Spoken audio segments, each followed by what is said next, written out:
दोस्तों, सफलता के लिए असफलता बहुत ही ज़रूरी है। सफलता के लिए असफलता बहुत ही ज़रूरी है। सभी के जीवन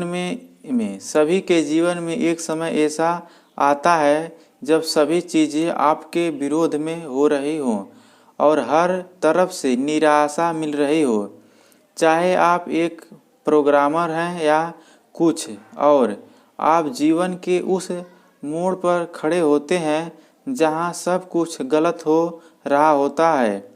अब चाहे ये कोई सॉफ्टवेयर हो सकता है जिसे सभी ने रिजेक्ट कर दिया हो, या आपका कोई फैसला हो जो बहुत ही भयानक साबित हुआ हो, लेकिन सही मायने में विफलता सफलता से ज़्यादा महत्वपूर्ण होती है।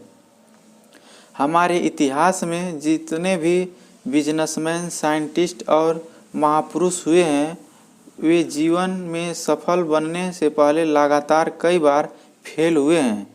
जब हम बहुत सारे काम कर रहे होते हैं तो ये ज़रूरी नहीं कि सब कुछ सही ही होगा, लेकिन अगर आप इन वजह से प्रयास करना छोड़ देंगे तो कभी सफल नहीं हो सकते। हेनरी फोर्ड, जो बिलियनियर और विश्व प्रसिद्ध फोर्ड मोटर कंपनी के मालिक हैं, सफल बनने से पहले फोर्ड 5 अन्य बिजनेस में फेल हुए थे। कोई और होता तो 5 बार अलग अलग बिजनेस में फेल होने और कर्ज में डूबने के कारण टूट जाता, लेकिन फोर्ड ने ऐसा नहीं किया और आज एक बिलियनियर कंपनी के मालिक हैं। अगर विफलता की बात करें तो थॉमस अल्वा एडिसन का नाम सबसे पहले आता है। लाइट बल्ब बनाने से पहले उसने लगभग 1000 बार सब प्रयास किया और विफल हो गए।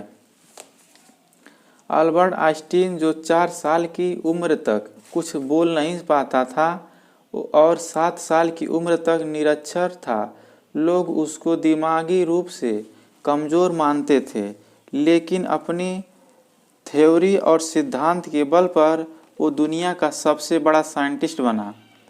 अब ज़रा सोचिए कि अगर हेनरी फोर्ड 5 बिजनेस में फेल होने के बाद निराश होकर बैठ जाता, या एडिसन 999 बार असफल प्रयोग के बाद उम्मीद छोड़ देता, और साइंटिस्ट भी खुद को दिमागी कमज़ोर मान के बैठ जाता, तो क्या होता? हम बहुत सारी महान प्रतिभाओं और आविष्कारों से अनजान रह जाते हैं।